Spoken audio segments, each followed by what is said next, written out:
ఎంత కొన్నారు, ఇంకెంత ఉంది, ఎంత డబ్బులు కట్టారు, ఎంత పేమెంట్ చేసినారు, రైతు బంధు ఎంత విడుదలైంది ఇప్పటిదాకా, అన్ని విషయాలు రేపు ప్రభుత్వం విడుదల చేయాలి.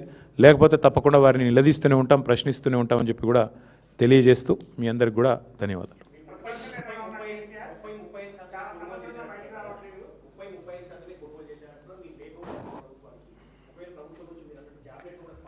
చూద్దాం, రేపు క్యాబినెట్లో ఒకవేళ స్పందన రాకపోతే మా పార్టీ ఎట్లాగో యాక్టివ్గానే ఉంది. ఫీల్డ్లో ఇప్పటికే మా నాయకులందరూ పర్యటన చేస్తూనే ఉన్నారు. మా మాజీ ఎమ్మెల్యేలు కానీ, మా నియోజకవర్గాల ఇన్ఛార్జీలు కానీ, జిల్లా పార్టీ అధ్యక్షులు కానీ ఎక్కడి వాళ్ళు అక్కడ ధర్నాల్లో పాల్గొంటున్నారు, ఎక్కడి వారు అక్కడ కొనుగోలు కేంద్రాలు తిరుగుతున్నారు. ఒకవేళ ప్రభుత్వం కనుక స్పందించకపోతే రైతుల తరపున విస్తృతమైన కార్యక్రమాలకు శ్రీకారం చుడతాం. రేపు ప్రభుత్వ స్పందన చూసి మా కార్యాచరణ ప్రకటిస్తాం.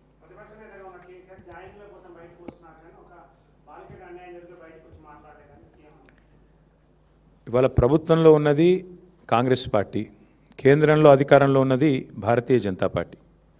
ఈ అంశం మీద మీరు ఒక్కటి దయచేసి, మేము మీడియాను కూడా ఈ విషయంలో మీరు ఏమనుకున్నా సరే, మీరు కూడా కళ్ళు, చెవులు, ముక్కు అన్నీ మూసుకున్నారు 4 రోజులు.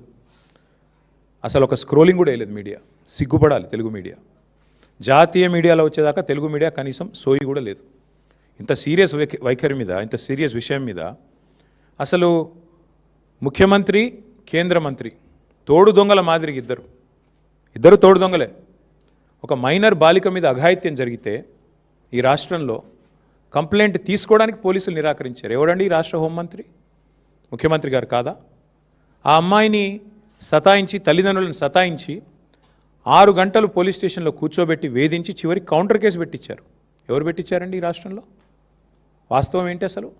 ఆ మైనర్ బాలిక, ఆమె మీద జరిగిన అఘాయిత్యానికి సంబంధించి వాళ్ళ తల్లిదండ్రులకు చెప్పి బోర్మని ఏడిస్తే నిందితుని పట్టుకోవాల్సింది పోయి 9 రోజులు రాచమర్యాదలు చేసి కాపాడిన వెధవ ఎవడు? నేను అడుగుతా ఉన్నా ఈరోజు. ఎవరా వెధవ? ఇద్దరిలో తెలియదా ప్రజలకి? సిగ్గుపడాలా ముఖ్యమంత్రి? ఏమంటాడు మీ డీజీపీ? ఆయనకి ఏమైనా ఉందా తలకాయ అసలు? ప్రైమ్ మినిస్టర్ బందోబస్తులో బిజీగా ఉన్నాం అందుకే కేసు పెట్టలేదా? ప్రైమ్ మినిస్టర్ బందోబస్తు వచ్చినప్పుడు మొత్తం నేరస్తులందరికీ హాలిడే ఇస్తారా? 3 రోజులుగా సంపుకొండ్ర పోయి అని చెప్పి మొత్తం రేవంత్ రెడ్డి గారు, చెంచల్ కూడా బ్యాచ్మేట్స్ అందరికీ చెలరేగమని చెప్తారా? ఏం చెప్తున్నావు నాకు అర్థం కాదు. సిగ్గుందా అసలు ప్రభుత్వానికి?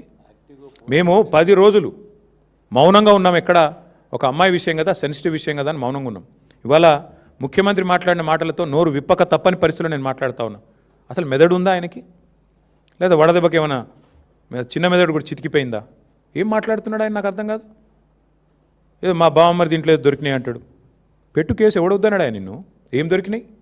నీ ఎక్సైజ్ సూపరింటెండెంట్ చెప్పింది కదా, అందులో ఏం దొరకలే, ఏం లేదురా నాయన అని. నువ్వేమైనా ప్లాంట్ చేయబోయినట్టున్నావు, మీ వాళ్ళకి చెప్పేది ఆడ ఇరికీయమని చెప్పినట్టున్నావు. అది ఇరికేయలేకపోయాను. నేనేం చేస్తా దానికి? నేనేమంటున్నా అంటే ఇంత చిల్లర రాజకీయం మంచిది కాదు. 9 రోజులు ఒక పాక్సో నిందితుని దేశంలో ఎక్కడైనా వదిలిపెట్టినరా? ఎందుకు నీకు అంత అండర్స్టాండింగ్ ఏంది మీ ఇద్దరికి? నీకు ఎందుకు భయం? ఒక నిందితుడిగా చూడాలా? వారు ఎవరైతేందా? ఎందుకు కాపాడినామని అడుగుతున్నా ముఖ్యమంత్రిని. చివరికి ఏం జరిగిందండి వాస్తవం?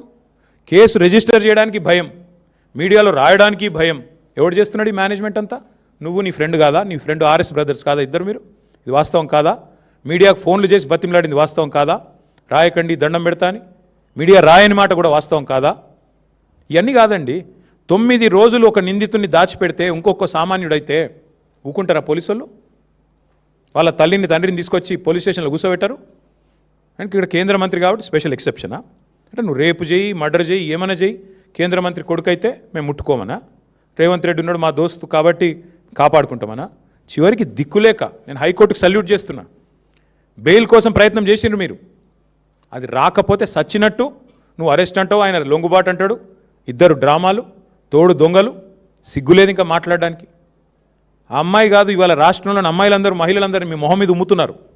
సిగ్గులేదు ఈ ప్రభుత్వానికి అని. ఎందుకండి అంత మొహమాటం? అరే జరిగిందేంది, నువ్వు మాట్లాడేది ఏంది, నీకు మెదడుందా? హైట్ ఒకటే తక్కువ అనుకున్నా, బుర్ర కూడా తక్కువనే రేవంత్ రెడ్డికి. ఇంత అన్యాయమా? ఒక అమ్మాయికి అన్యాయం జరిగితే ఆ అమ్మాయి వివరాలు బయటపెట్టిన విధవలు ఎవరు బయటపెట్టు. ఇప్పుడు 15 మంది మీద కేసు అయింది పేట్ బషీరాబాద్లో. ఎవరు ఆ విధవలు? బీజేపీ వాళ్ళు. అమ్మాయి హనీ ట్రాప్ అని రాసిన విధవలు ఎవరు మీడియాలో?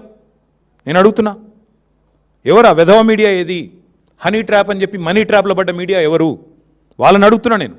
సిగ్గుందా మీకు అసలు? ఇజ్జతుందా?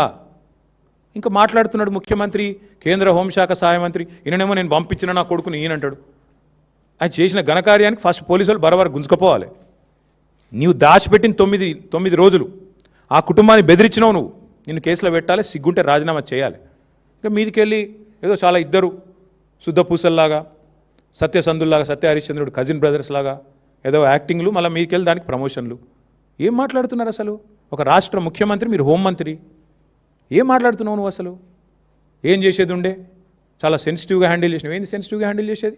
ఎవడైతే పాక్సో నిందితుడు లోపల వేయాలి. మిగతా వాళ్ళకి ఇదే ట్రీట్మెంట్ ఉందా?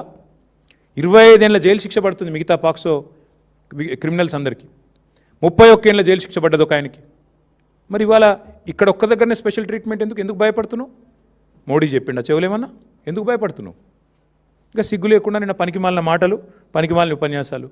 నేను ఒకటే అడుగుతా ఉన్నా రేవంత్ రెడ్డిని, 9 రోజులు ఆ నిందితును కాపాడిన వెధవ ఎవడు? నువ్వా, కేంద్ర మంత్రి? చెప్పు. 9 రోజులు ఎక్కడ దాచిపెట్టారు? మీ పోలీసులు అంత పనికి మాలినలో అయిపోయినరా? రేవంత్ రెడ్డి రాగానే దొరుకుతలేరా మీకు? కరీంనగర్లో తుపాకులు పట్టుకొని పొద్దున పూట కాలిస్తే వాళ్ళని పట్టుకోవడానికి 15 రోజులు పడుతుంది నీకు. ఎంత దారుణం అండి! రాష్ట్రంలో శాంతి భద్రతలు ఈ స్థాయిలో ఉన్నాయి. నేను ఇంకొక మాట అడుగుతున్నా, బాధగా అడుగుతున్నా బ్రదర్. మొన్నటి ఎపిసోడ్ చూసిన తర్వాత ఈ రాష్ట్రంలో ఎవరన్నా షికాయత్ చేయడానికి ముందుకు వస్తారా బాలికలు? అంటే ఎవడైనా అవతలోడు పలుకుబడినోడైతే వాడిని పట్టుకోలేము, ప్రభుత్వాలు కలిసిపోతాయి. వల్ల నేను మా నాయకుడు ఆర్ఎస్ ప్రవీణ్ కుమార్ గారికి నేను హృదయపూర్వకంగా అభినందనలు చెప్తా ఉన్నాను. మా పార్టీ జనరల్ సెక్రటరీ, మాజీ ఐపీఎస్, అద్భుతంగా